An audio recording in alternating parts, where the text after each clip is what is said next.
Om Namo Bhagavate Vasudevaya.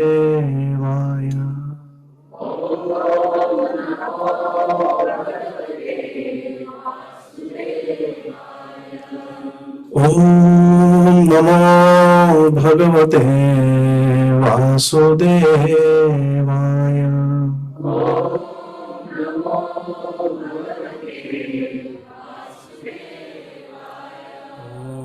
Om Namo Bhagavate Vasudevaya.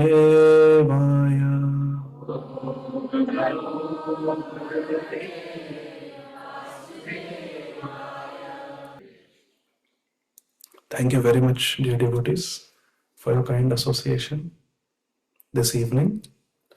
By the causeless mercy of Srila Prabhupada and Sri Chaitanya Mahaprabhu, we are continuing our study of Śrīmad Bhagavad Gītā.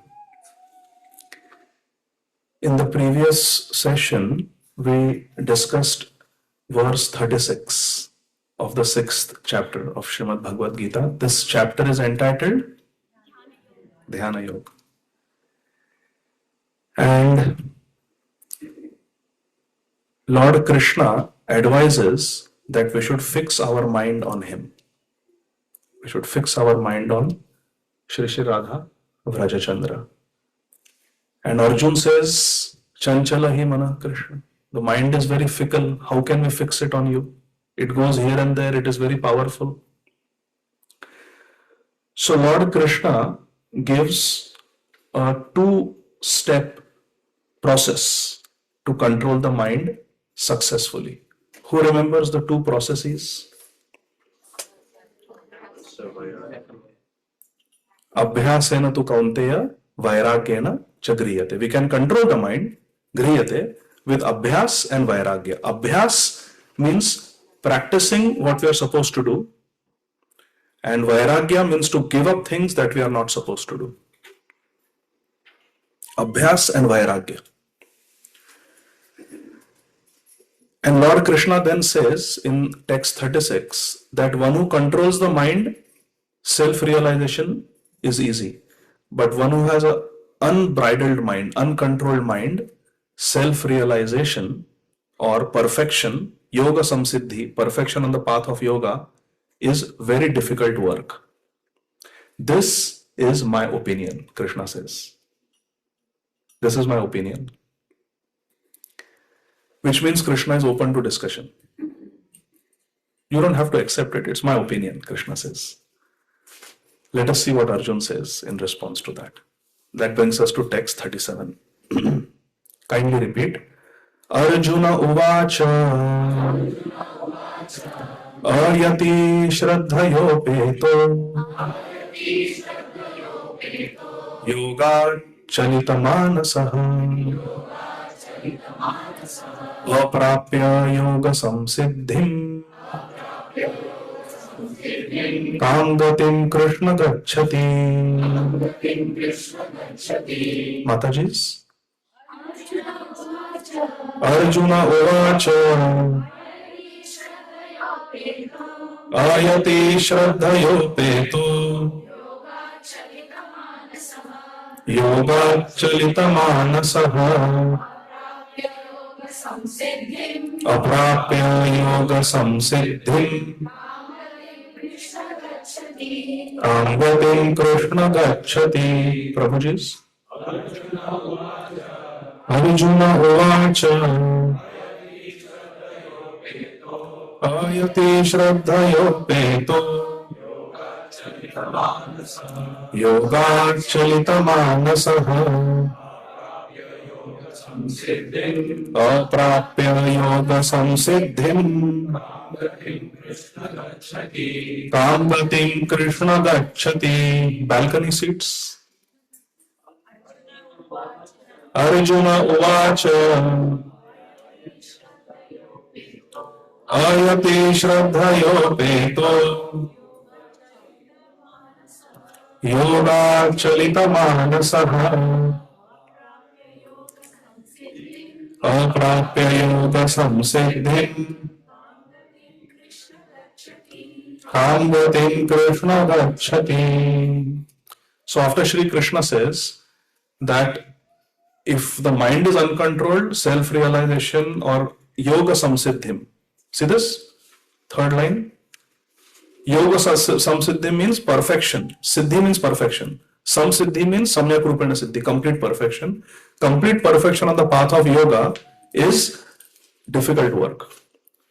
But with abhyas and vairagya, with practice and detachment, practicing doing what we are supposed to do, not giving up, and giving up things which we are not supposed to do, it is possible to control the mind eventually.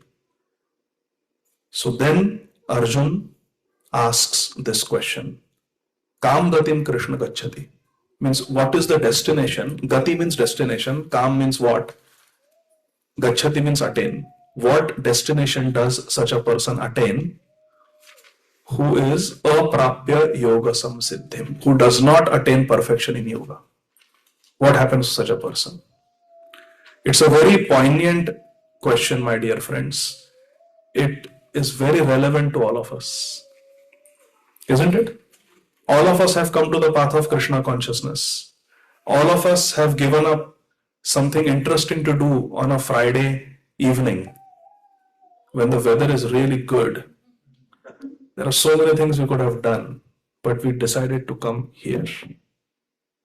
After all these sacrifices, what if we don't attain Krishna? What if we are not able to become pure devotees? What happens to such a person at the time of death? That is the question of Arjun. Arjun uvacha means Arjun said, ayati means unsuccessful transcendentalist.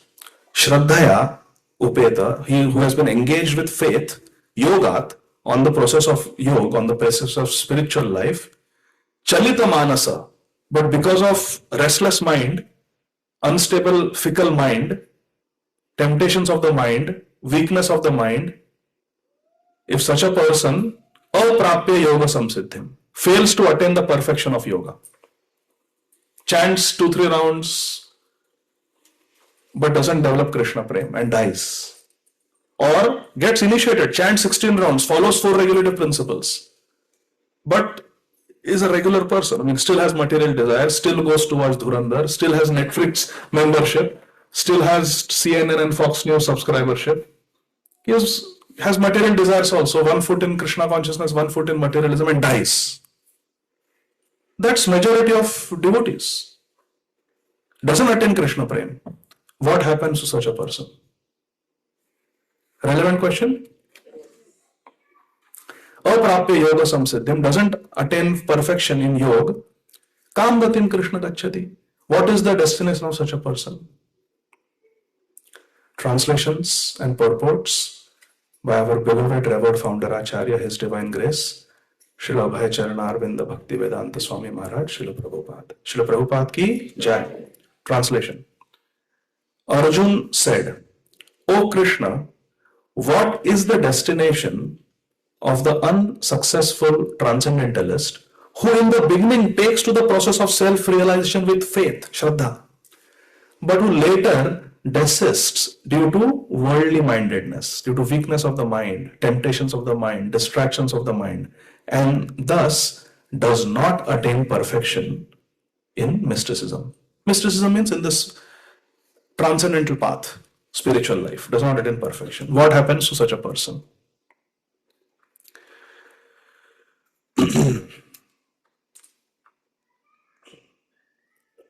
Srila Prabhupada says,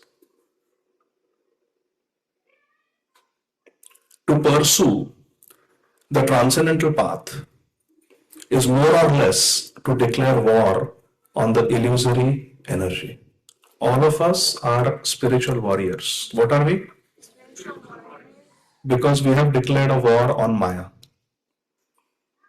the illusory energy of this material world. Consequently, whenever a person tries to escape the clutches of the illusory energy referred to as she, because she is feminine, Maya Devi, she tries to defeat the practitioner by various allurements. How many of you have some experience of this? Chaturmas has begun. I will do 32 rounds every day. Day 1, 32. Day 2.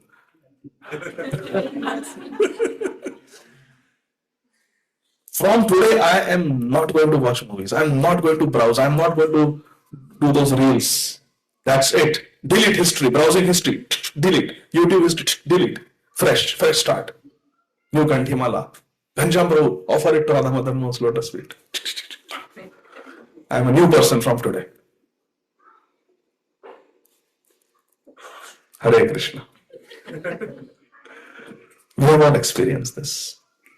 A conditioned soul is already allured by the modes of material energy, and there is every chance of being allured again, even while performing transcendental disciplines.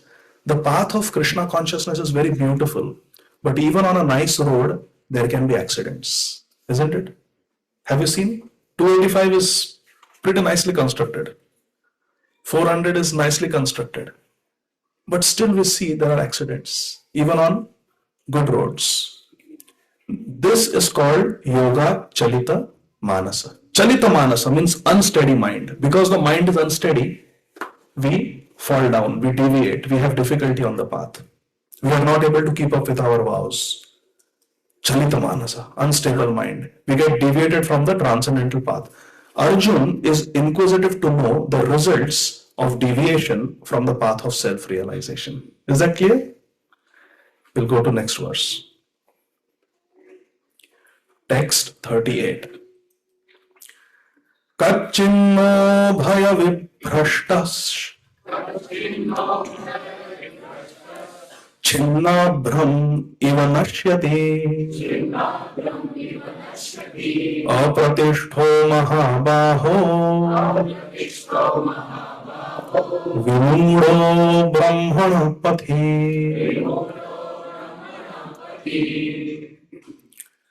Arjun says, O Mahabaho, O mighty armed Krishna, does not such a man who is bewildered from the path of transcendence, the ayatihi, fall away from both spiritual and material success and perish like a riven cloud with no possession in any sphere?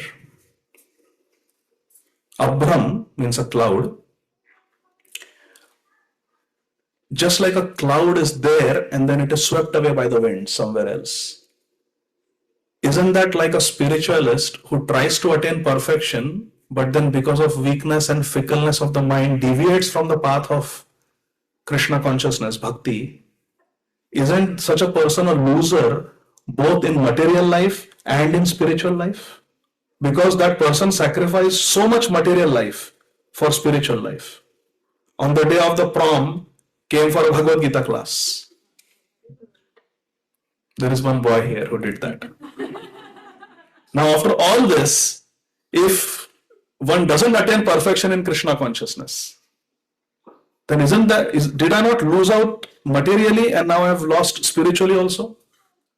In Hindi they say, Dhobi ka, the dog of a washerman. Na ghar ka na ghat ka. He is useless at home because there is nothing to guard at home. There isn't enough money. And it cannot carry the weight of the washed laundry on the back. So such a dhobi who has a dog is useless. A dog is not a good fit for a dhobi. A dhobi should have a donkey. Then it's useless. There is some respect. So Arjuna is saying, one who gets deviated from the spiritual path after having come to the spiritual path, what is the destination of such a person? Isn't he like a loser, both materially and spiritually? That is the question.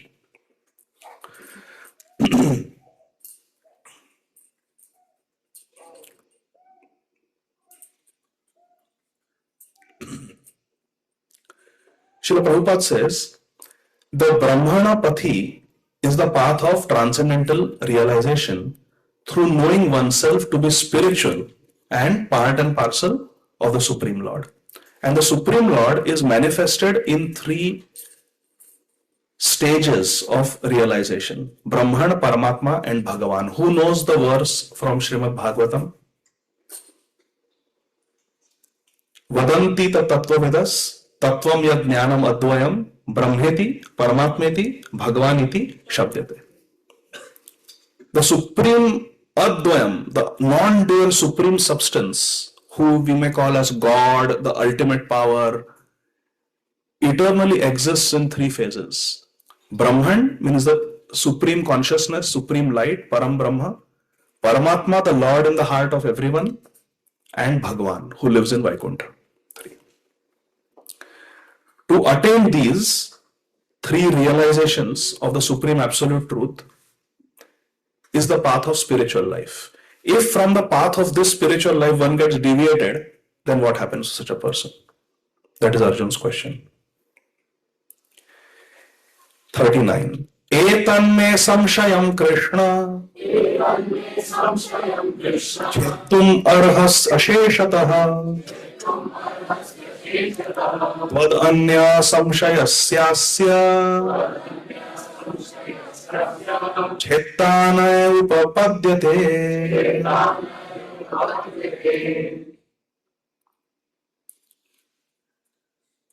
Etad me samshayam. This is my doubt, O Krishna.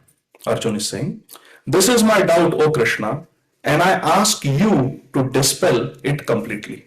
Chetum arhasi. I'm requesting you, remove this doubt from my mind. What happens to a person who practices the path of spiritual life and then loses interest, gets distracted, and falls away, and that doesn't attain spiritual perfection before death? What happens to such a person? But for you, no one is to be found who can destroy this doubt. Tvat anya means other than you, samshayas asya chetta nahi upapadyate. I cannot find anybody but you who can dispel this doubt of mine. Question to all of you. Everybody is listening attentively. Why does Arjun say, but for you, no one is to be found who can destroy this doubt? Raise your hand if you can answer.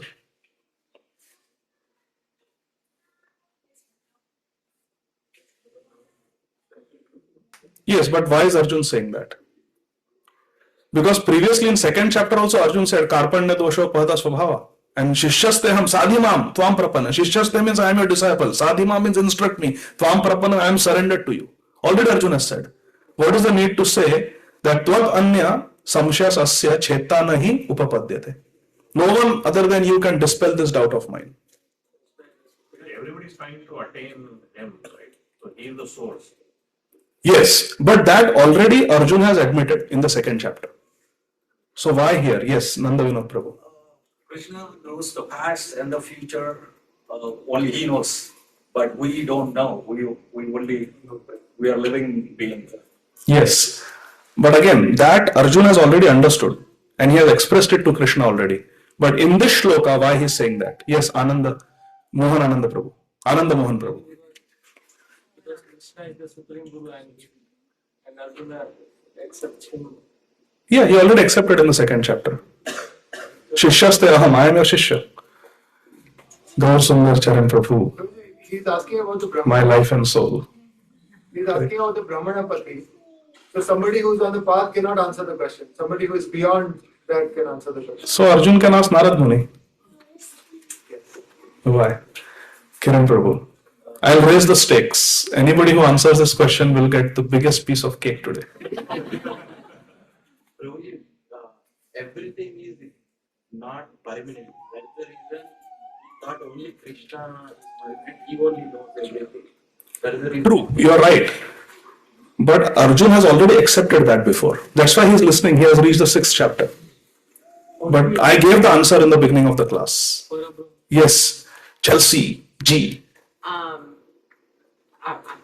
But because he's accepted him as his guru, and that's like the mode of a disciple, is to like reinstate the surrender. Yes, that is true. But there is a specific reason why. Specific reason, yes. Amita Mataji. I think Prabhuji said in the beginning that Krishna said, it's my opinion that Haribo!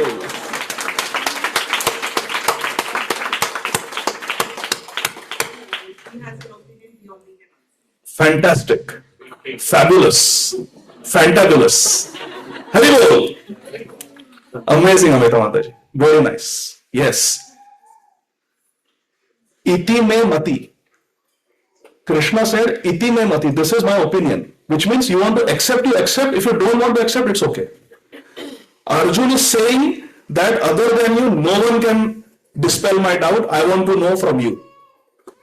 So Arjun is saying that Krishna, I have full faith in you. I don't have any other guru. I have full faith in you. So that's why as a response to that, iti me mati, here Arjun is saying that tvat anya samshaya asya cheta na hi upapad. Nobody but you can dispel this doubt. Only you, Krishna. I want to hear only from you. Is that clear? All that you said is true. It says here, Krishna is the perfect knower, past, present and future. In the beginning Bhagavad Gītā, Lord said all living entities existed individually in the past, they exist now in the present, they will continue to exist in the future. Arjuna has forgotten, but Krishna does not forget. No one is equal to or above Krishna. He is asamurdhva. Therefore, the verdict of Krishna is the final and complete answer to all doubts. Because he knows past, present and future. He is Trikalatnya. He knows everything. Vedaham samatitani. I know everything, Krishna says. Krishna and Krishna conscious devotees alone can know what is what. So we could have gone to Narad Muni also, Vyasdev also, but specifically he is telling Krishna because Krishna previously said that this is my opinion. You want to accept, accept. Otherwise don't accept. No. I accept what you say. So what is Arjun's enquiry in essence? Akshay? He's saying that it's like even though Krishna said it's he's ready for discussion, Arjun still asking Krishna because Krishna's Arjun is asking Krishna because he has no other doubt. Okay, very good. Abhinav, what is the enquiry in essence? What is Arjun's enquiry? He's asking What Akshay said is correct in addition to that?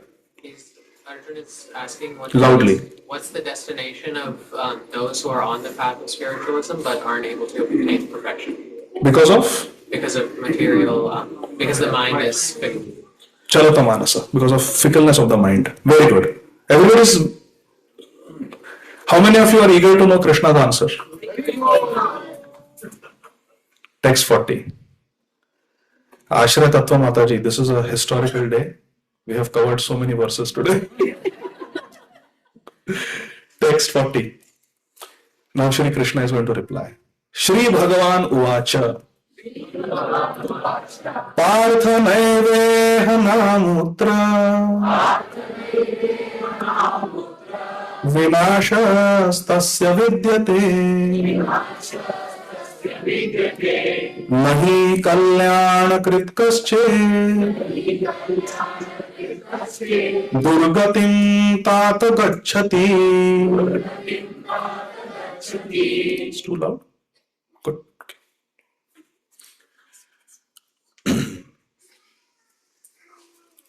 Very, very beautiful reply by Krishna. Arjuna is genuinely, he's scared that Krishna, your standards are very high. Always fix your mind on me. Be absorbed in me. What if I try but I fail? What will happen to me? And a lot of devotees have that question. So here is Lord Krishna's answer.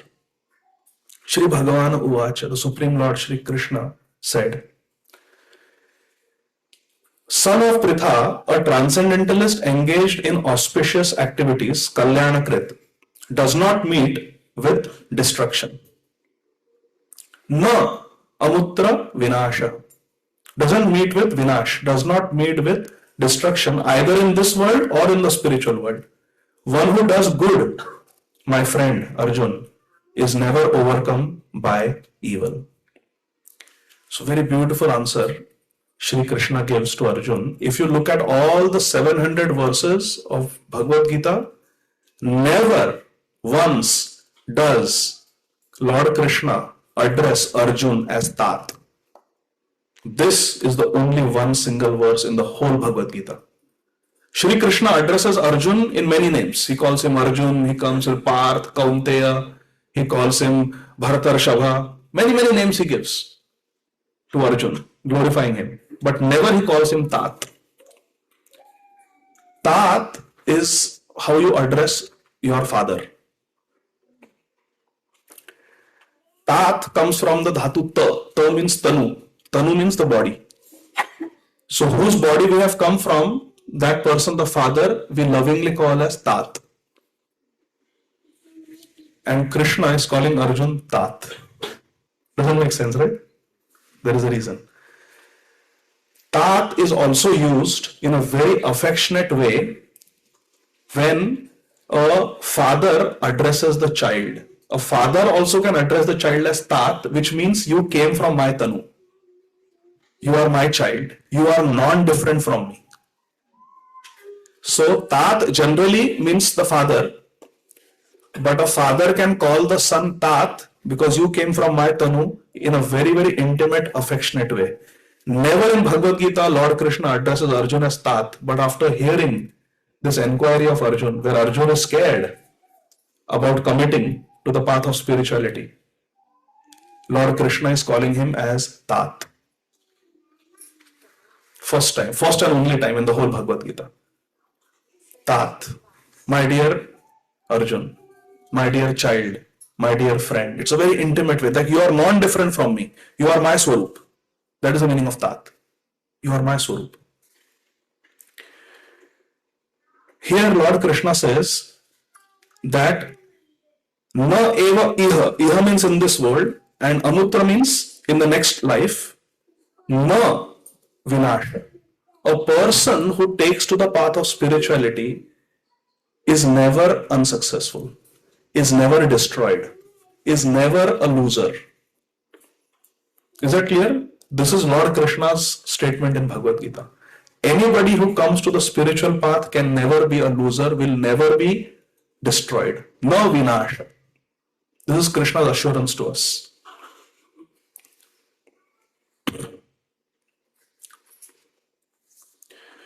In the purport, Srila Prabhupada quotes a beautiful verse from Srimad Bhagavatam 1.5.17, where Shri Narad Muni instructs his disciple, Bhagwan Krishna Dvaipayana Vyasadev, as follows.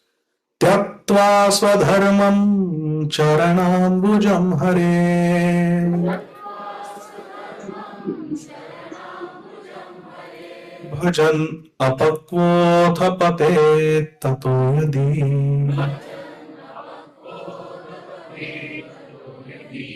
yatra kvava bhadramabhut amushyakim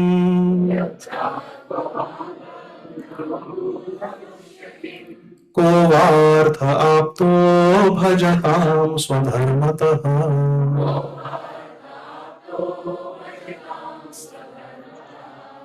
Shri Narad Muni told the same thing to Vyasadev in Srimad Bhagavatam, first canto.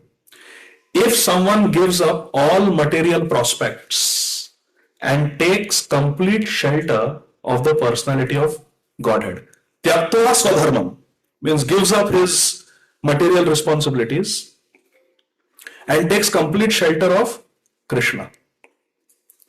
Charanam Bhujam Harer Bhajan takes to the service of the lotus feet of Lord Hari.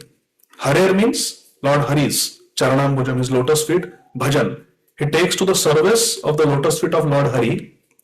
There is no loss or degradation in any way. On the other hand, a non-devotee, abhajatam, one who is not worshipping Krishna, a non-devotee, may fully engage in his occupational duties and yet not gain anything. A person who is not a devotee may be a perfect engineer, may be a perfect medical doctor, may be a perfect lawyer, a very good citizen, may become a multi-millionaire, may become a CEO, may become a successful entrepreneur, but still gains zero, zilch, nothing. Srimad Bhagavatam is saying. On the other hand, if a person becomes a devotee of the lotus feet of Lord Hari and is apakva. Apakva means kacha nimbu. In Hindi means he doesn't attain maturity. Pakva means mature, ripe. Apakva means unripe, immature. Doesn't attain perfection in bhakti, but still there is no loss for such a immature devotee. But somebody who is a very successful materialist is a loser. Why? Because when the materialist dies, everything that the materialist has earned will be lost. Mrityu sarva haraschaham, Lord Krishna says. Death will take away everything. In the next life, that person will start from scratch. For example, in my next life, I cannot say, hey, I'm a medical doctor. Can I directly apply for an attending's job? Please, I don't want to go through kindergarten. I can show my certificate from my past life. Will it work? So that is the difference between material achievements and spiritual achievements. So which achievement should we go for? So in short, Lord Krishna replied that anybody who takes to the spiritual path, there is no loss, there is no degradation, there is no failure. Krishna straight out says that. 41. Prapya punya kritam lokan ushitva shashvati samah shuchinam shrimatam gehe yoga bhrashto bhijayate. So what happens to a person who dies as an unsuccessful yogi? Now please listen carefully, dear devotees. When we die,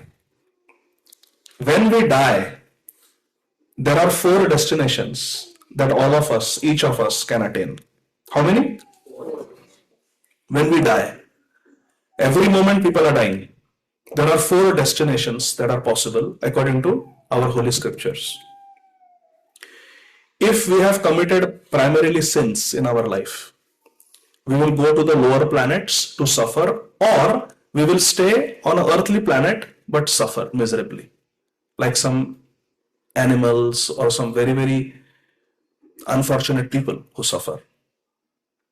That is what happens to someone who has committed sins. I am not saying this, our Shastra says this. Urdhvam gachanti sattvastha madhya tishtanti rajasa jaganna guna vrityasya adho gachanti tamasa. If we have committed pious activities and a mixture of impious sins also, then we may take birth on earth and get another chance as a human being. And we'll suffer some, we'll enjoy some.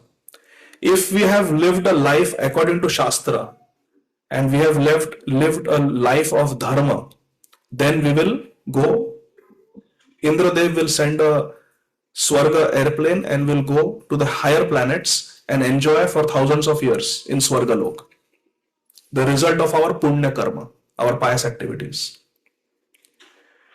And if we have lived a spiritual life, and if Lord Krishna is pleased with us, and we have developed love for Krishna, then when we die, Vaikuntha Viman will come, airplane from Vaikuntha will come and take us to Vaikuntha, whichever planet to which we are attracted.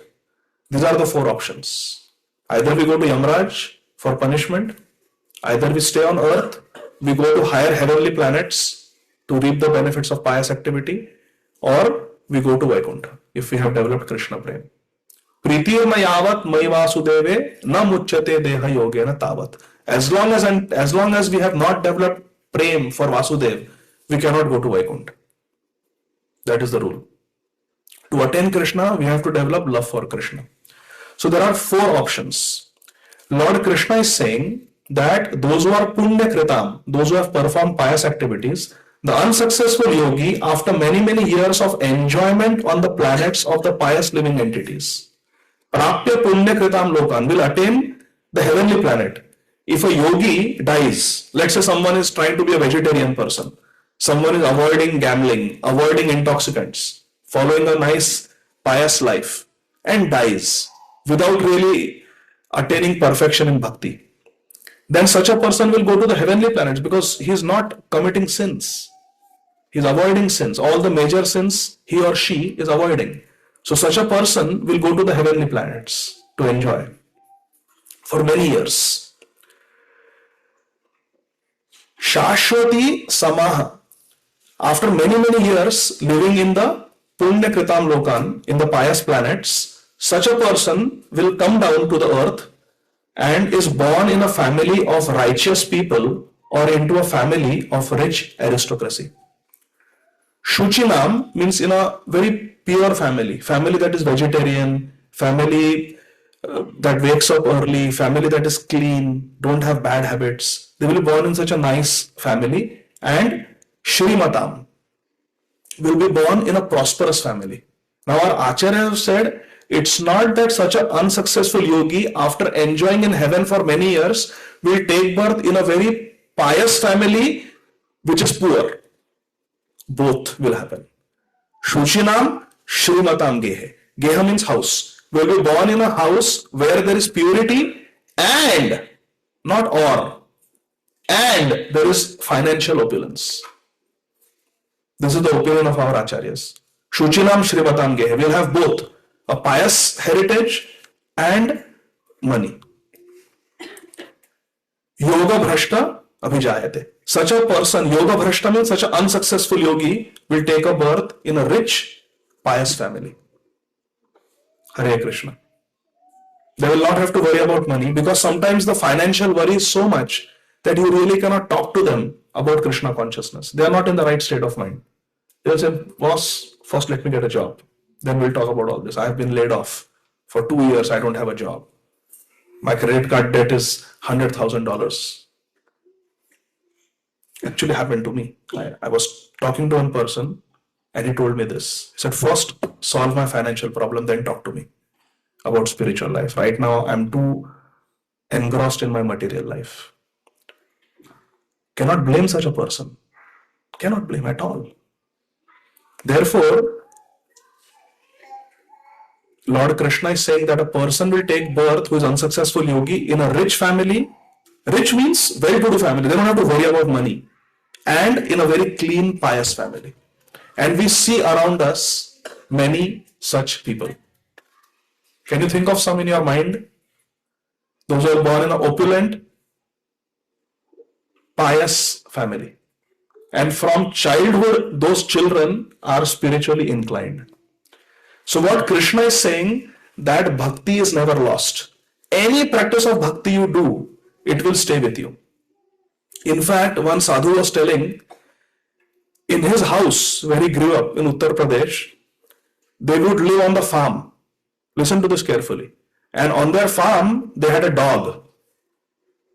Not some high breed, expensive dog. Just a, Marathi we say, gauthi kutra. Just a like ordinary dog. Not any thoroughbred or very hi-fi. Not a poodle. Just an ordinary dog. That dog never entered the house because wanted to keep the house clean. That dog never entered the house, would stay on the farm, and every day, twice a day, would come and sit outside the door. And this sadhu was telling that my mother used to make 3 chapatis and give him. And he would take the 3 chapatis, go back to the farm and eat them. Evening again he would come and quietly, not bark, quietly sit. And never in the life that dog associated with the other dogs in the village. He had nothing to do with other dogs.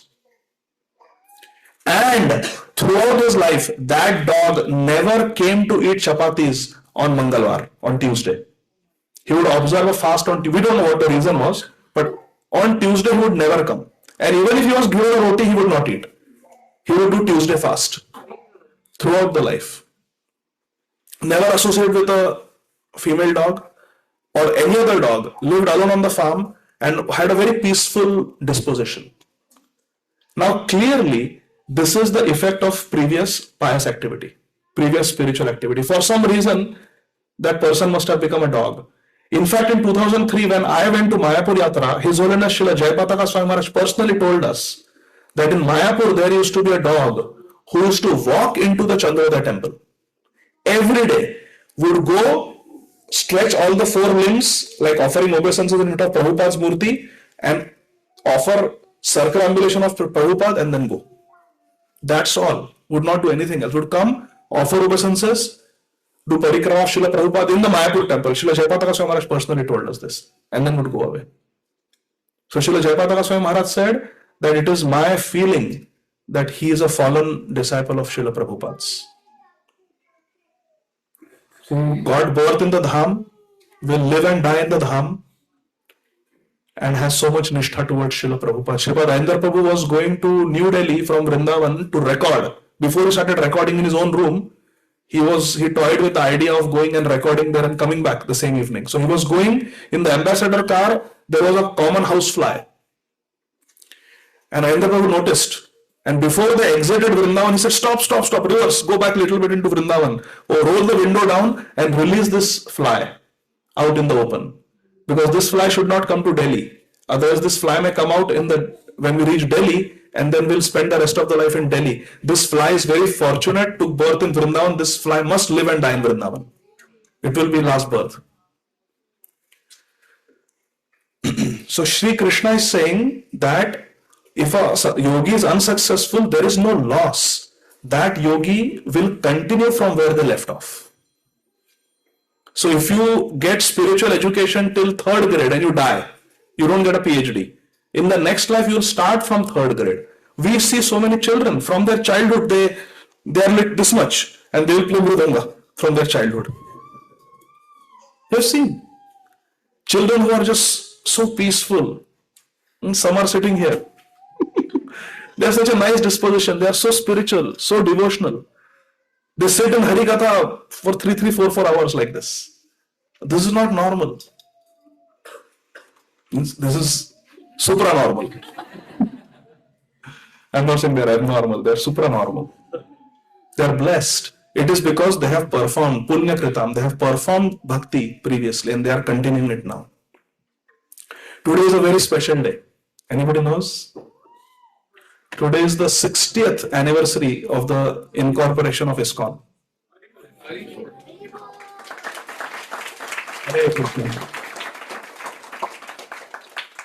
In this regard, if you give me permission, in 15 minutes, I would like to share something with all of you. 15-20 minutes.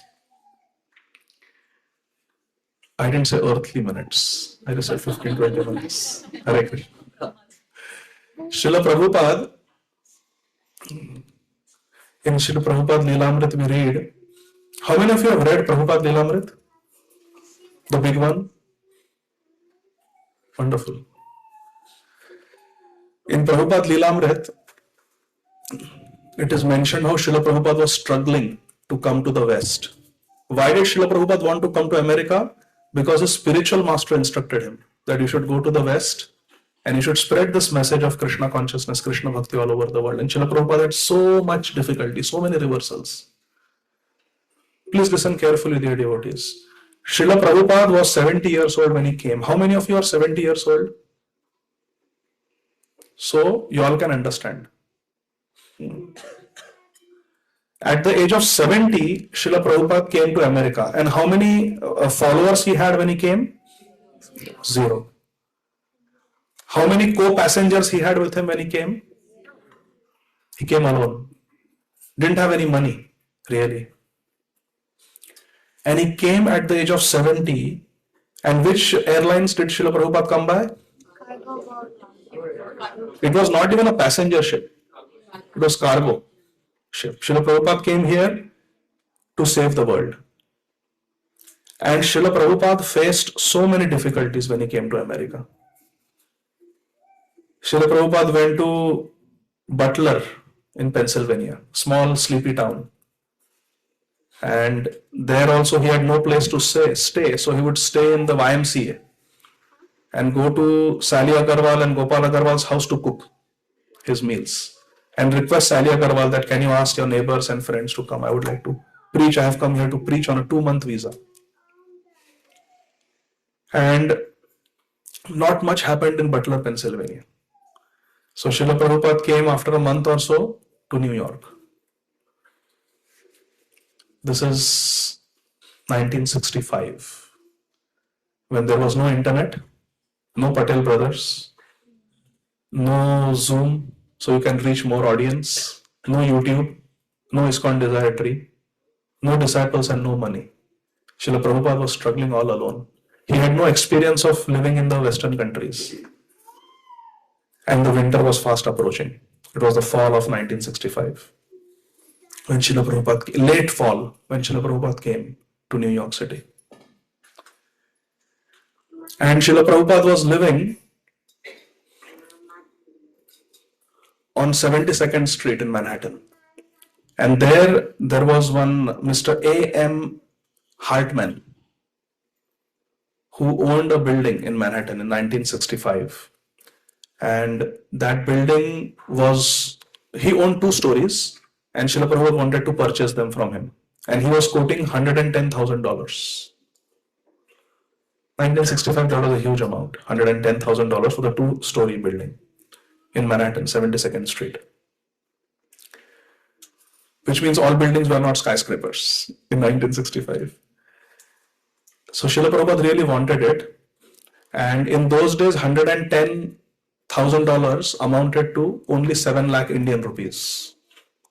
So Srila Prabhupada wrote to his godbrother, His Holiness Tirtha Swami Maharaj, to see if there could be some donors of the Gaudiya Math who would like to help. Because Srila Prabhupada wanted to start a Gaudiya Math Radha Krishna temple in New York. Prabhupada wrote that I will work under you, he told his godbrother. Send the funds and I will work under you. This will be your temple. And you can also join me. You can send your disciples to assist me in the preaching mission of our Guru Maharaj. And His Holiness Tirtha Swami Maharaj tried to send the funds.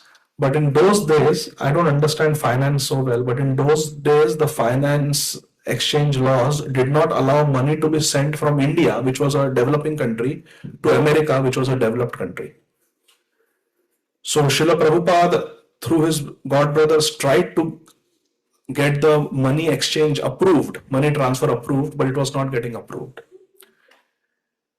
So Srila Prabhupada wrote many letters, though there was no phone those days. So Prabhupada would write a letter, it would take weeks for the letter to go, weeks for the letter to reply to come back, and patiently he's waiting. Nothing was happening. Finally, Srila Prabhupada was told that Lal Bahadur Shastri, the Prime Minister of India, is going to come to America. And he was an acquaintance of Srila Prabhupada's, because Srila Prabhupada had met him, gifted him his first canto Śrīmad Bhagavatam, 3 volumes. He had endorsed it. So Srila Prabhupada thought, when Prime Minister Lal Bahadur Shastri comes to America, I will meet him and I will ask him to request him to approve that transfer of finance. And he was going to go to, Lal Bahadur Shastri was going to go to Russia and then come to America. But while in Russia, he passed away. And that was a major setback for Srila Prabhupada. His plans were just crumbling down. He had told Mr. Hartman that as soon as I get the money from India, I will purchase. Please don't sell it to anybody else. And now Lal Bahadur Shastri died. So he had no hope, Srila Prabhupada. He wrote a letter to one very famous industrialist of India called Padampat Singhania, a very, very big industrialist family. And Mr. Singhania wanted to build a Radha Krishna temple in America, and New York would be the best place. So Srila Prabhupada shared his plan that I need 7 lakh rupees, which is 110,000 US dollars, and I would purchase that building from Mr. Hartman and we can have a nice Radha Krishna temple. And Prabhupada sent his design to him that on the first floor we'll have Prasadam Hall, and on the ground floor. On the first floor, we'll have Katha and Kirtan Hall, and we'll have deities of Radha Krishna. This was the dream of Srila Prabhupada. And Prabhupada said Manhattan is the most important island in New York, and we'll have a Radha Krishna, first Radha Krishna temple in the Western Hemisphere. First Radha Krishna temple in the Western Hemisphere. And Padampat Singhania was a very pious man and he wanted to help. But he had doubts. He said, Prabhupada, in 7 lakh rupees, you really cannot have a nice temple. Prabhupada said, the building is already there. Mr. Hartman won, it's up for sale. We'll buy it and we'll make it into a temple. And Mr. Singhania said that that's not a good idea. I want a temple where we buy the land, we do Bhumi Pujan, and from ground up we build an Indian style temple with Indian architecture, Vedic architecture. And for that I will have to send more money and I will have to send some architect from here who knows how to build a temple the Vedic way. Srila Prabhupada said, that will take a long time. We don't have funds, the exchange is not coming. Let's just start small and then we can build big. And Prabhupada said, if you want, you can build a nice Gopuram or a Chakra on top of that 2-story building and make it look like a temple. But let's do it. It's an emergency. I am getting old. And Singhania said, no, I think we have different visions.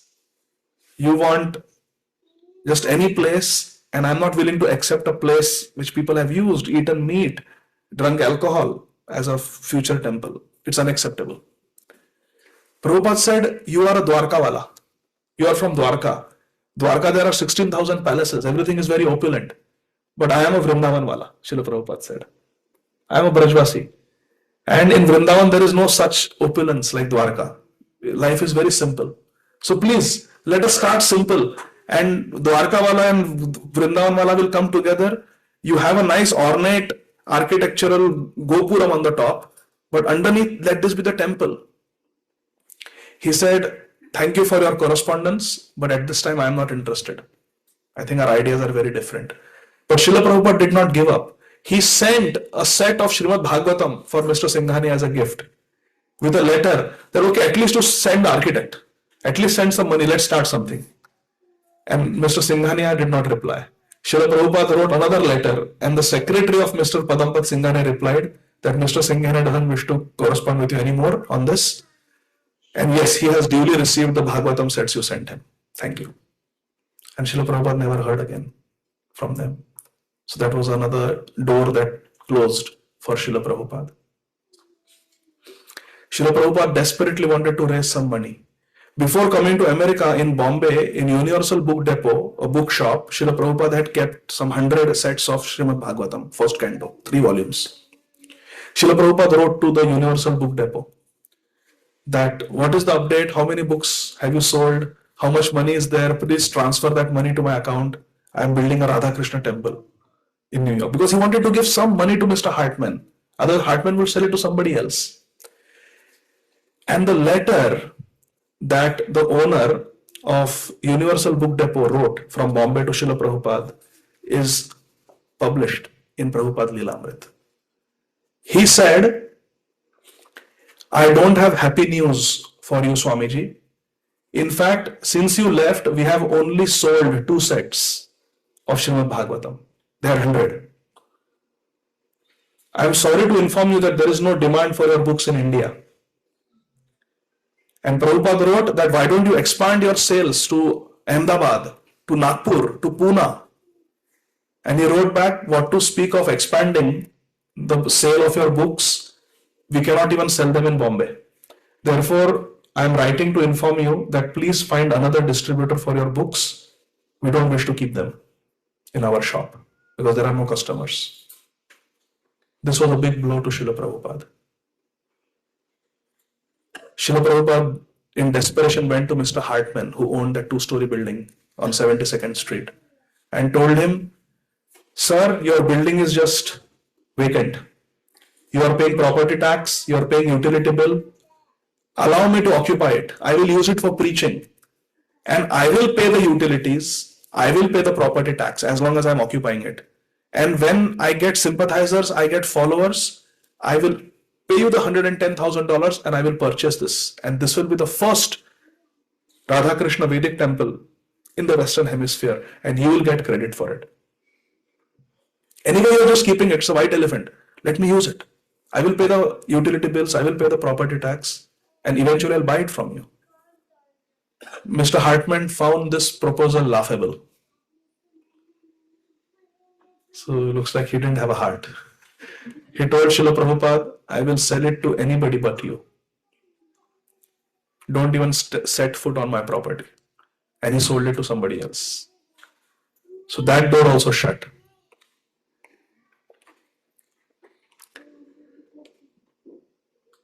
Srila Prabhupada wrote a letter to Dr. Mishra. Dr. Mishra was quite similar to me. I found a lot of similarities. He was a medical doctor who came here to practice medicine from India. He was 44 years old. I'm 46. And he was an impersonalist, Mayavadi. And while practicing medicine, he liked to speak to people. And he soon gathered a following. First of his patients, and then the word of mouth, it spread that he's a very learned scholar, Vedic scholar. So he started giving pravachans, started giving lectures, and he developed a following. And he quit medical practice altogether at 44 and became a full-time preacher of Advaitavad, impersonalism. And he had a studio in upstate New York. He had a studio in Manhattan, and he had an ashram, a full-fledged ashram in upstate New York. So Srila Prabhupada wrote to him that you are Mishra, Dr. Mishra. And Sri Chaitanya Mahaprabhu's last name also was Mishra, son of Jagannath Mishra. So you should help me because I am trying to serve Sri Chaitanya Mahaprabhu. You are Sri Chaitanya Mahaprabhu's Vanshaj. He was Bengali. So he said, you should please help me. Prabhupada was just clinging on to any piece of straw. And Dr. Mishra said, you can come and stay with me.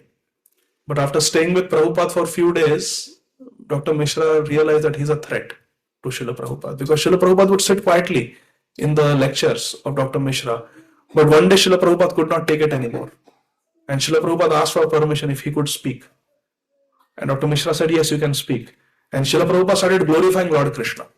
And Srila Prabhupada quoted Brahmano hi pratishtaham. This Brahman that Dr. Mishra is talking about, it depends on Krishna. Yes, what Dr. Mishra is saying is right. The Brahman is all bliss, eternal, nirvikar, it doesn't change. But this Brahman is dependent on Bhagavan, Krishna. Brahmano hi pratishtha aham, Lord Krishna says in Bhagavad Gītā. That night Dr. Mishra said, Swamiji, I really like you, but you cannot speak anymore. Srila Prabhupada was moved then to a loft that he owned. But that loft did not have any windows. It was very dark and dingy. And Srila Prabhupada could not stay there very long. Finally, with whatever money Prabhupada had received from book distribution, Srila Prabhupada is the original book distributor, Acharya. Whatever money he got, he paid 1 month rent. It was $72. And he got a small single room in the Bowery. Because Bowery was the very downtrodden, bad area of Lower East Side of Manhattan in those days. There were a lot of hippies, drug addicts, criminals living there. So that was the cheapest place that Srila Prabhupada could find. So he went to the Bowery. And there he started conducting classes Monday, Wednesday and Friday evening, 7 p.m. So we are following parampara. And casual listeners would come. One day a casual listener came with a impersonal version of Bhagavad Gītā, Mayavadi Bhagavad Gītā, and sat in Srila Prabhupada's class, and as Prabhupada is speaking Bhagavad Gītā, he is reading from that impersonal book. And Srila Prabhupada said, it can be heard in the audio recording. Srila Prabhupada said, what are you doing? Reading Bhagavad Gītā. You listen to me, Prabhupada said. Don't read, you just listen. He said, I'm listening also. You can hear it. I'm listening also. Prabhupada said, no, don't read and listen, just listen.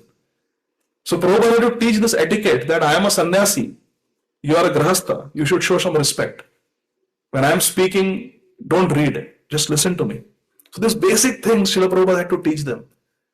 And that person said, I have come here casually, why should I obey you?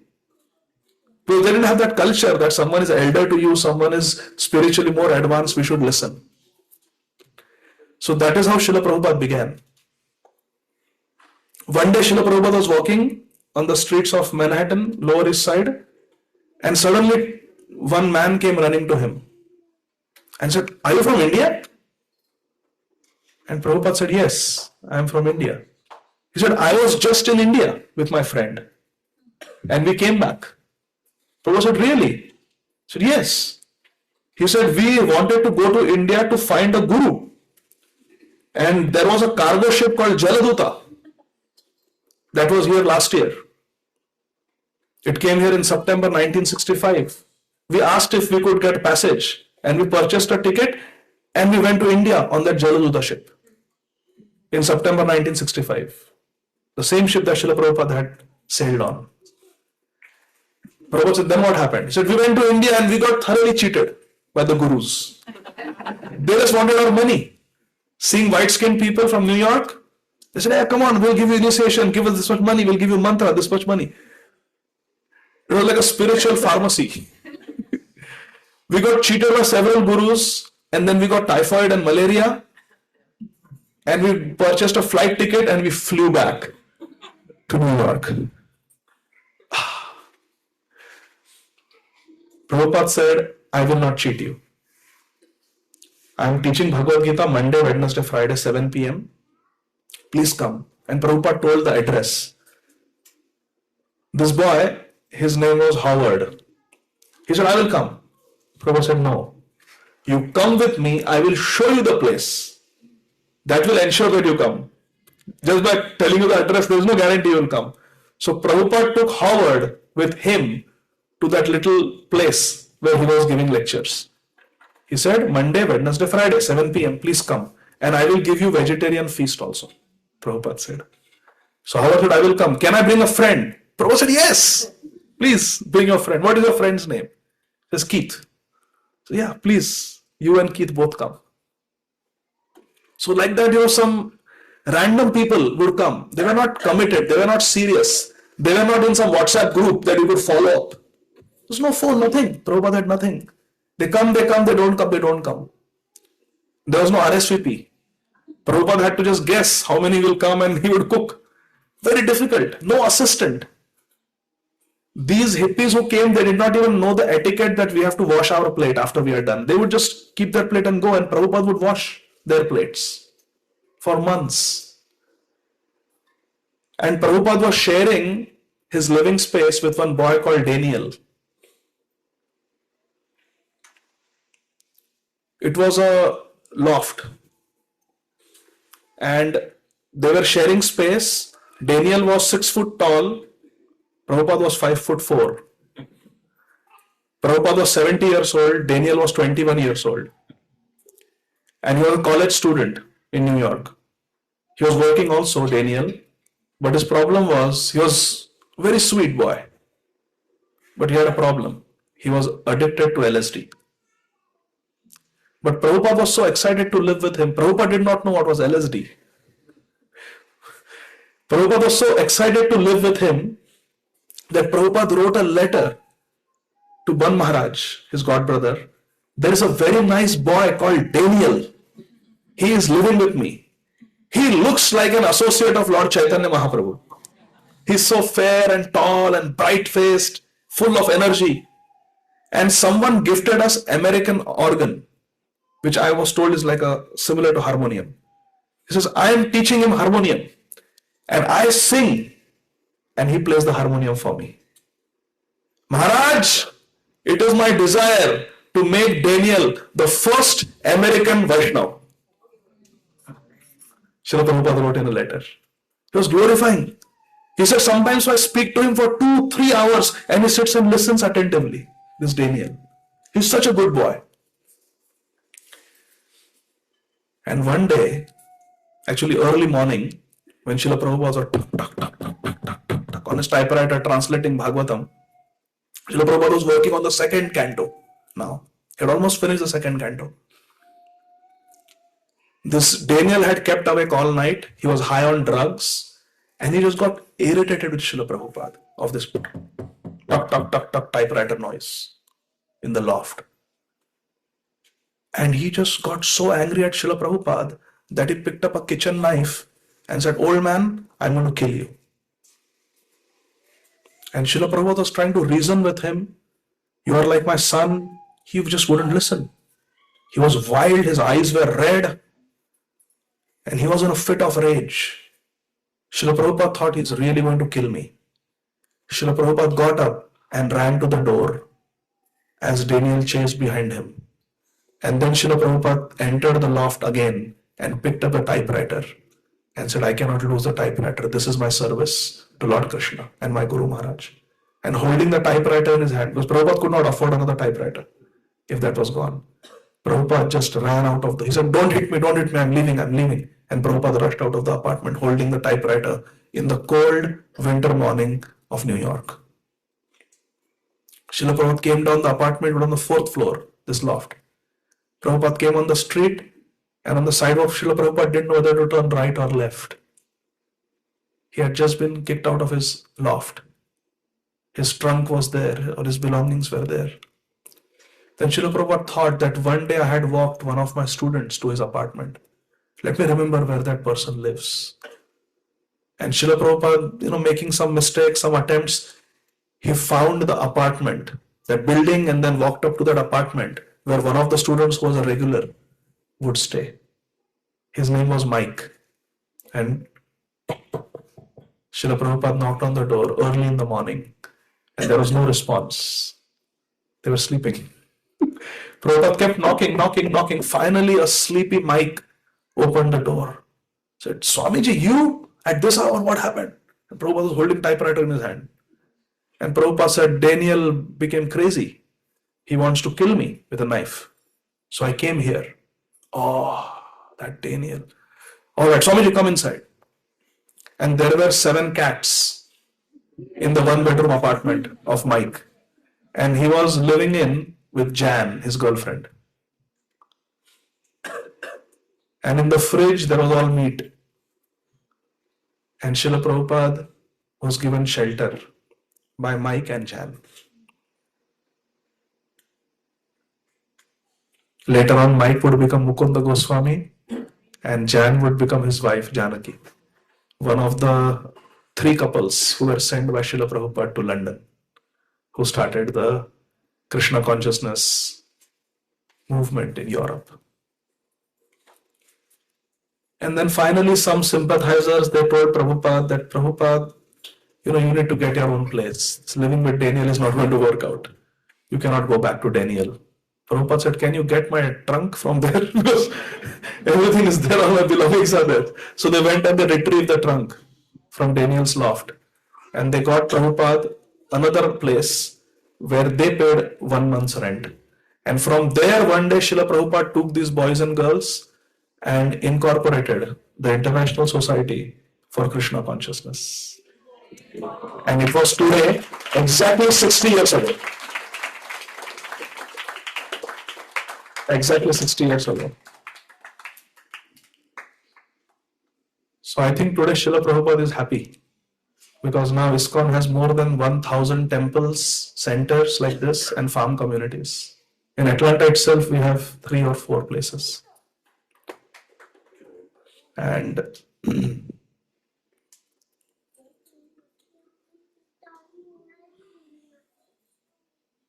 that boy who met Srila Prabhupada on the road, young man, Howard, remember? One day Prabhupada asked him, what work do you do? And Howard said, I am assistant professor of English language at NYU. Prabhupada said, you are just the person I need. I am translating Śrīmad Bhagavatam, but the language I use, English is not my first language. People find it very difficult to understand and read. Can you edit my manuscripts? Howard said, yeah, I guess. So Srila Prabhupada opened his trunk and there was a trunk full of papers, the entire manuscript of the 2nd canto of Śrīmad Bhagavatam. And Howard said, wow, so much? He said, yeah, I can give you more also. So wait, what I'll do is I'll come here every day and I'll sit with you in your apartment and I will edit it in front of you. I can't carry all this. So then Howard would come every day and he would sit with Prabhupada as Prabhupada did the translations and writing purports. All this we are reading, this Prabhupada has done. And Howard would take the manuscripts and edit them. Because Prabhupada's language was very difficult. If you go to Iskcon Atlanta Temple and you ask Shiki Mahiti Prabhu and Govardhan Lila Mataji, they will show you the original Bhagavatam that Srila Prabhupada brought with him on the Jaladuta ship. It's there, I have seen it. 1 volume is there. And if you try to read it, it's extremely difficult. Prabhupada's English is very, very difficult to understand. It's not like this. All this the Western disciples have edited. And the entire 2nd canto of Śrīmad Bhagavatam was done by this boy called Howard, who Prabhupada initiated, and he became Hayagriv. And Keith became his friend, Keith became Kirtanananda. So this Howard, he edited the entire 2nd canto of Śrīmad Bhagavatam and made it very readable, while Srila Prabhupada continued preaching in New York. Then some devotees told Prabhupada that, Prabhupada, if you are successful in the Bowery, Lower East Side of Manhattan, oh Prabhupada, you need to go to Haight-Ashbury Street in San Francisco. It is the place. all the hippies. It's the capital of all the hippies. You should really go there. People are really interested in the Eastern mysticism over there. So they actually got a place for Srila Prabhupada there, and they invited Prabhupada to go to San Francisco. So Srila Prabhupada went to San Francisco. He stayed there for a few months, preached, grand success. Devotees like Vishnujan Swami Maharaj, Tamal Krishna Goswami Maharaj joined. Jayananda Prabhu joined. We can give classes after classes on their glories. Radha Damodar Vilas, 2-volume books just on the life of Tamal Krishna Goswami Maharaj and Vishnujan Swami Maharaj. People like that joined. And then Satswarup Maharaj joined in New York. He was a professor of English language. And Srila Prabhupada's team kept growing. From there, Srila Prabhupada went to Montreal. And Srila Jayapataka Swami Maharaj joined. Prabhupada was having grand success. From all those defeats, all those failures, now Krishna was just giving tremendous success to Srila Prabhupada. But one of the problems of growth is that some devotees get neglected. You cannot have the same time, same intimacy when an organization grows. Howard would call Prabhupada from his office at Prabhupada, I'm running late, please keep a plate of prasadam for me. And Prabhupada would say, yes, I will keep. And Prabhupada would keep. And when Howard would come, he would sit and Prabhupada would serve him. But gone were those days. Now Srila Prabhupada was becoming famous. He had more temples, more centers, more disciples, more projects. Some devotees did well, but some devotees could not handle that change.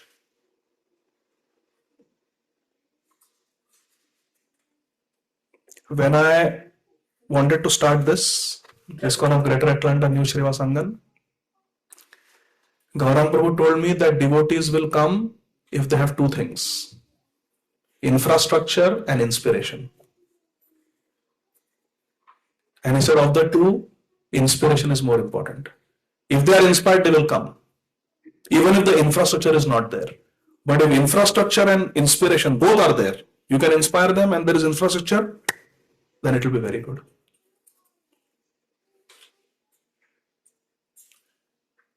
Hayagriv Prabhu, in the building of the infrastructure, he lost the inspiration because his inspiration was from personal association of Srila Prabhupada.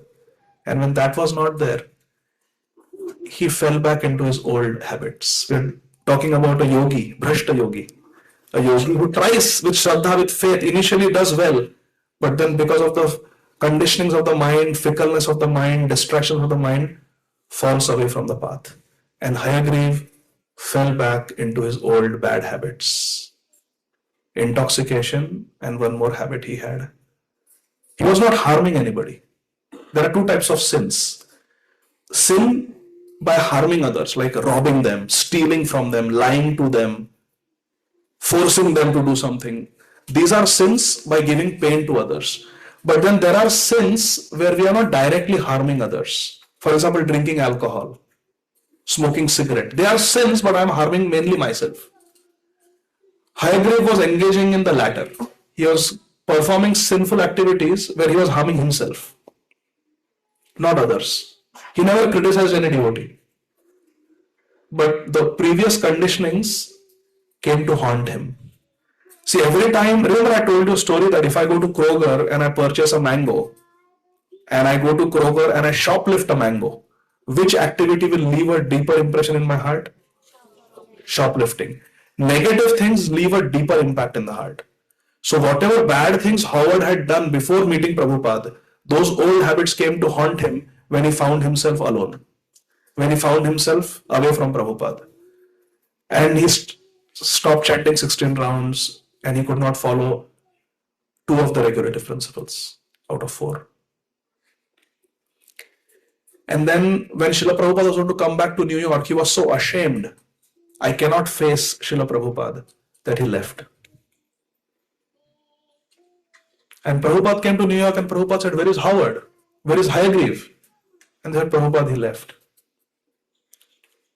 And Srila Prabhupada was very disappointed. He instructed the devotees that please find him. Tell him I am asking for him.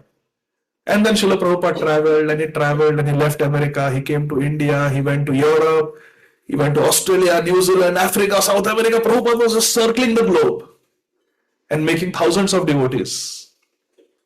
But Howard was lost. Hayagriva Prabhu was lost. One day Srila Prabhupada was in Hawaii. There's a beautiful temple in Hawaii that Srila Prabhupada built. And some devotees told that we saw Hayagriva Prabhu on the beach.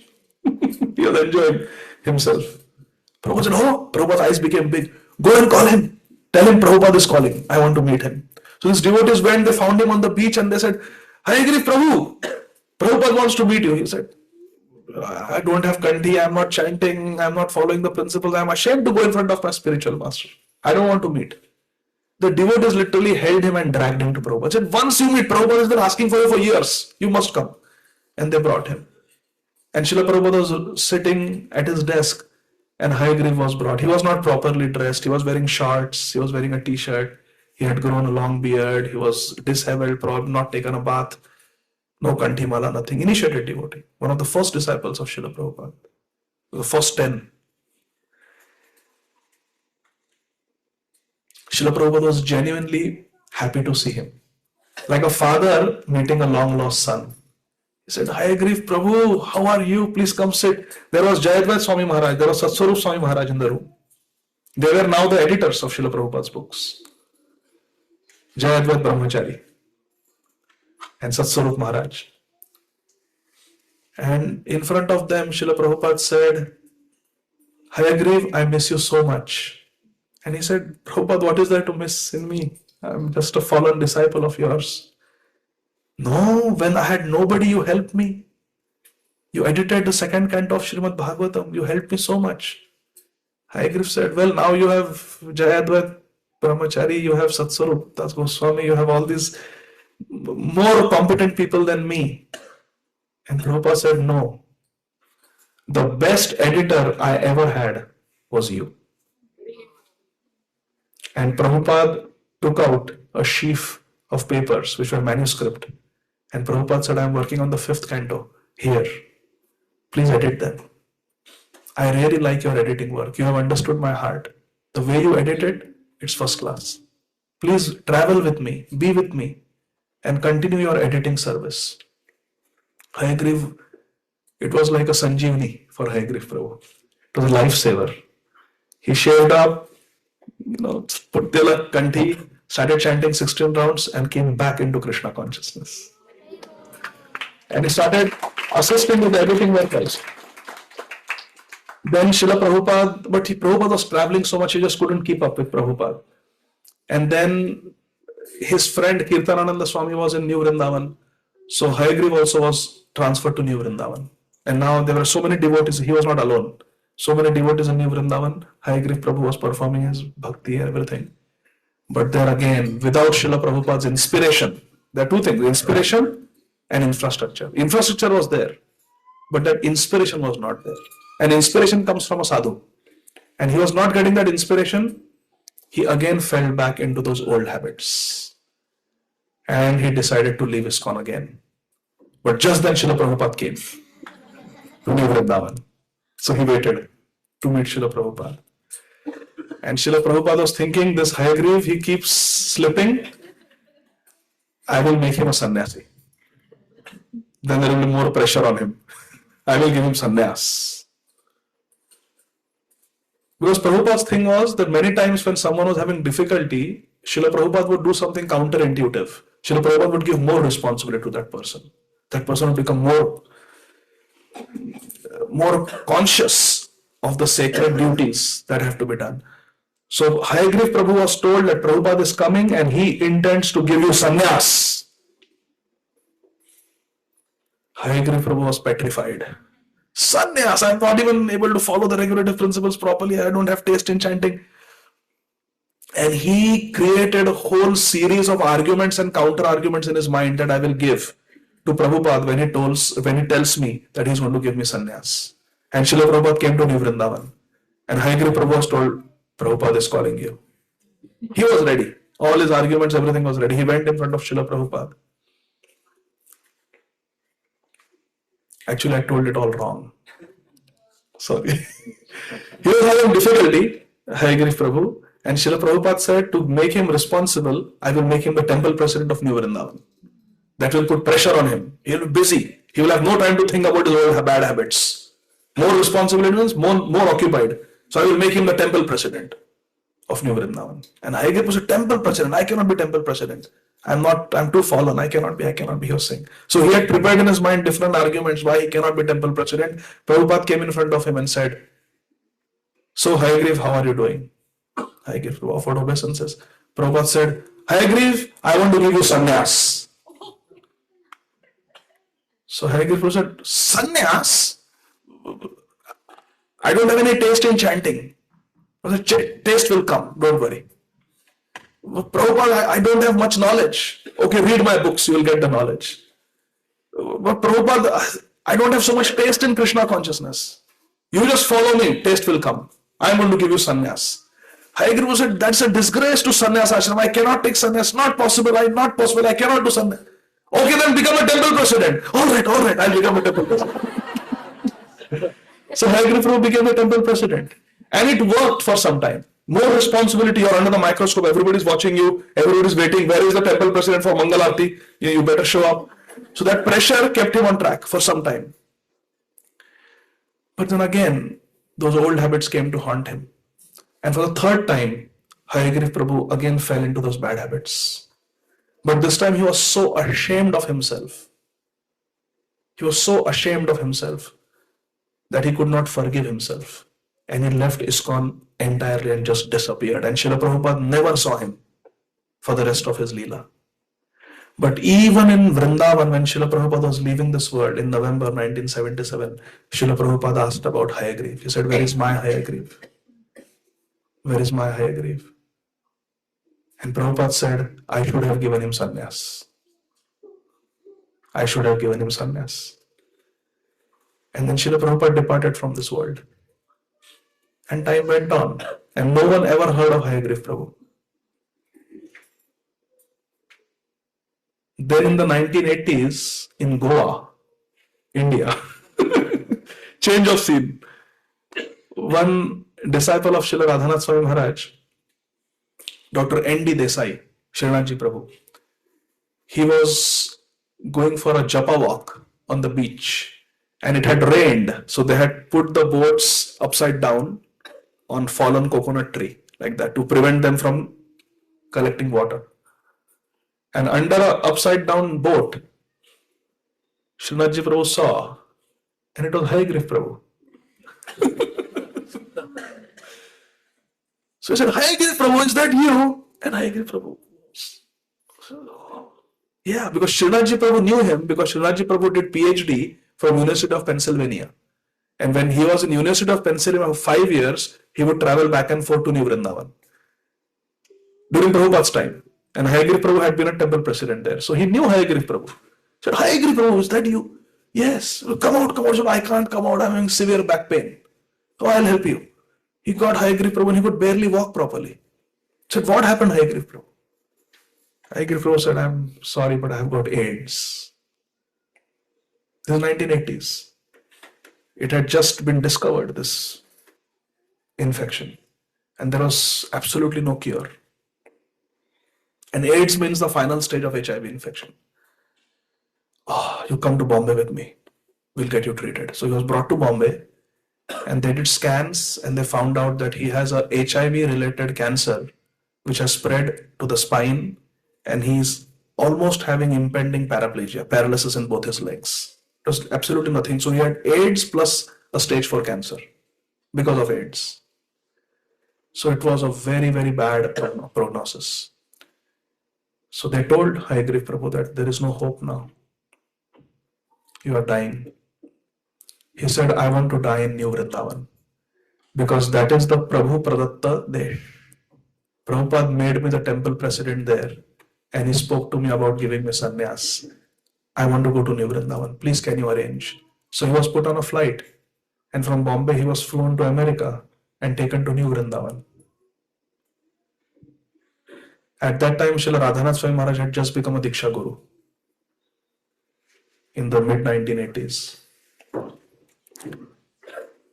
And Hayagriva Prabhu came to New Vrindavan, and all those memories of Srila Prabhupada, how Prabhupada trained him, gave him so much love, came back to Hayagriva Prabhu, and he started chanting day and night. He was chanting more than 64 rounds. And one day he told Srila Radhanath Swami Maharaj that, Maharaj, please give me sannyas. Prabhupada wanted to give me sannyas, but I had refused. So you please give me sannyas. Before I die, I want to take sannyas. I was addicted to sense gratification, but look at my body. I'm paralyzed waist down. I have got AIDS. Now there is nothing I can do with this body. Even if I want, I cannot enjoy with this body. This body is dwindling. Please give me sannyas. Maharaj said, if Prabhupada told you, I will serve you in that way. And Maharaj gave sannyas to his senior god brother, Hayagriva Prabhu. And Maharaj said that I have given initiation, I have done this service, I have seen people get sannyas from Srila Prabhupada, I have seen so many devotees get sannyas over the years.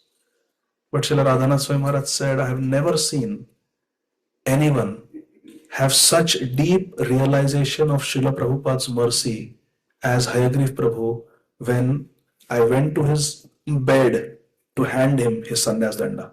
He could not even sit. When he looked at that saffron cloth clad Tridanda, Hayagriva Prabhu saw Srila Prabhupada in that danda. And he was embracing and clutching onto that sannyas danda with such love. Prabhupada, you have come. Prabhupada, you have come. Look, Prabhupada, I have taken sannyas. You wanted to give me sannyas. Look at me, I have taken sannyas. He was just crying and crying and crying.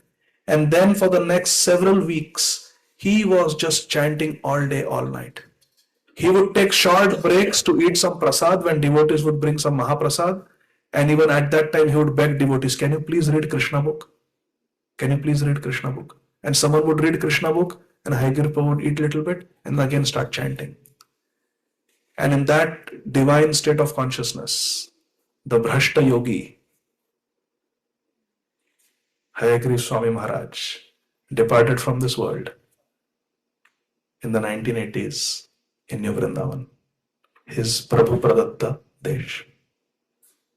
So what Shri Krishna is saying, we should have full faith in that. We may have weaknesses, we may fall down, we may fall away again and again and again. But if we have practiced bhakti, devotion to Lord Krishna, it is Lord Krishna's promise that we will not lose. We will not fall away. We may have reversals.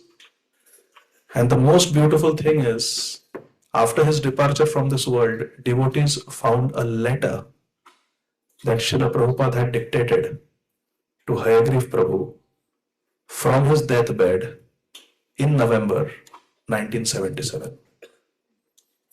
There was no address because Prabhupada didn't know where Hayagriva Prabhu was. But Prabhupada wrote to him, my dear Hayagriva, Tat, my dear Hayagriva, I remember in 1972 when I had brought all of you, my Western disciples, for the first time to Vrindavan. We were sitting at the Samadhi of Srila Rupa Goswami. And in my eternal home, the Raha Damodar temple, in front of the Samadhi of Srila Rupa Goswami, you chanted your japa very sincerely. I remember. And because of that, I promise you, you will go back to Krishna in this lifetime.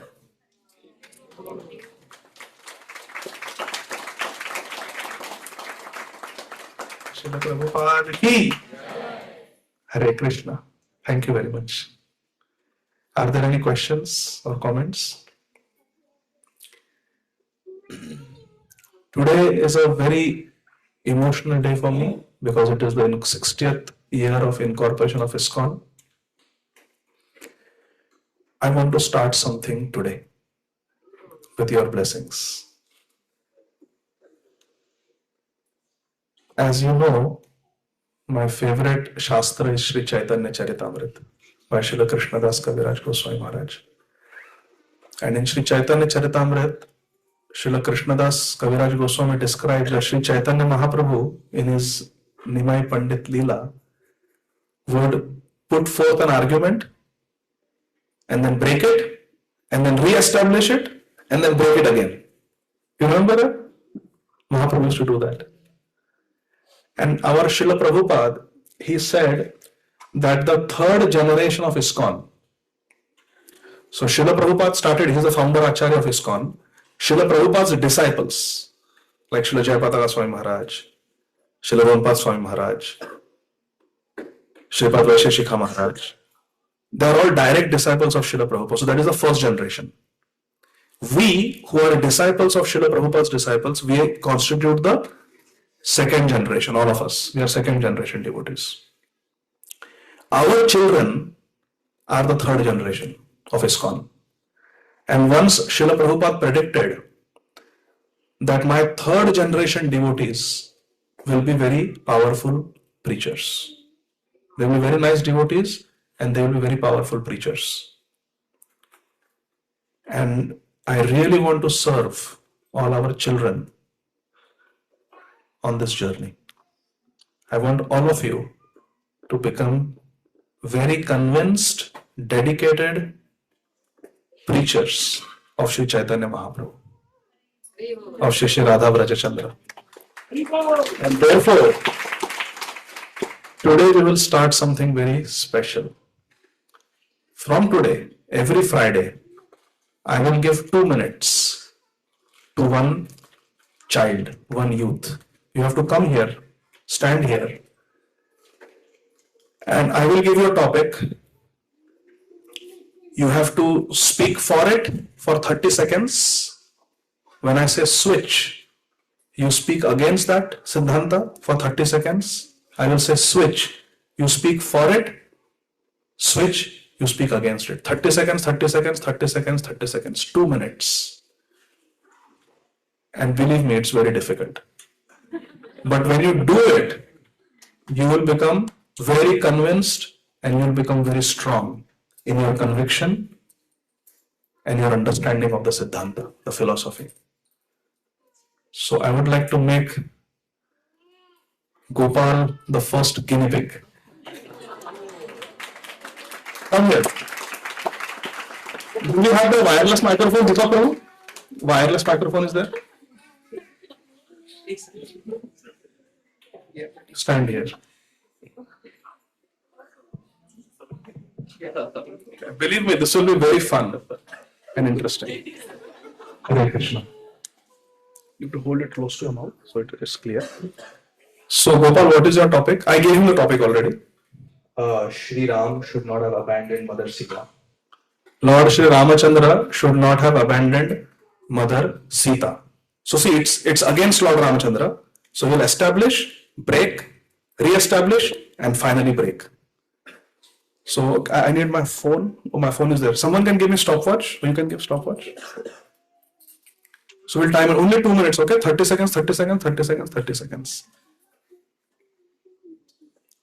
So I say, Bhagwan Shri Ram was wrong in abandoning Mother Sita Devi when she was pregnant. Start. Yes, Shri Ram was wrong in abandoning Mother Sita when she was pregnant. He was too reputation oriented because he cared too much about what his praja had to say. Mata Sita was proven pure by the Agni sacrifice and he should have just ignored the comments of the Ayodhya Vasis. By listening to the Ayodhya Vasis over trusting the judgment of Agni Dev, he was being very reputation oriented. Switch. If he was reputation oriented, then he would have remarried after sending Mata Sita to the forest. But Shri Ram never remarried, and in fact, it was never a question of her purity.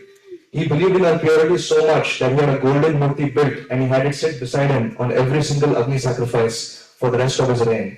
If he had allowed the Praja to keep insulting Mata Sita and ignored their comments, then he would have allowed us to commit Vaishnava Path for all of eternity. Switch. The husband's first dharma is to protect his wife. Shri Ram did not fulfill that dharma by sending her to the forest and removing her from the palace, he violated that husband dharma. Also, Mata Sita suffered so unnecessarily.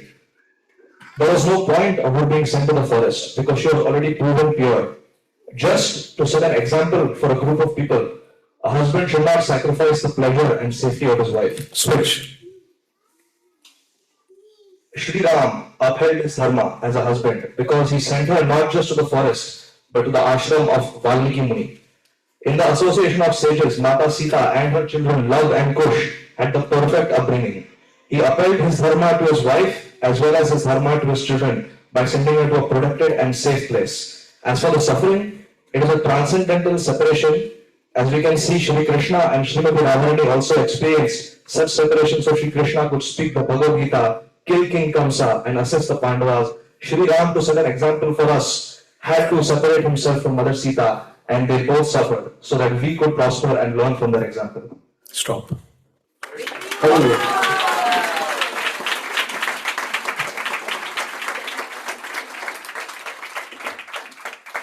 Hare Krishna.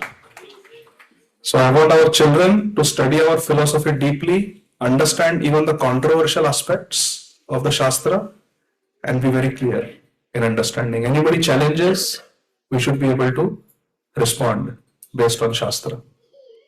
Hare Krishna. Gopal, would you like to offer your gratitude to anybody who helped you prepare for this?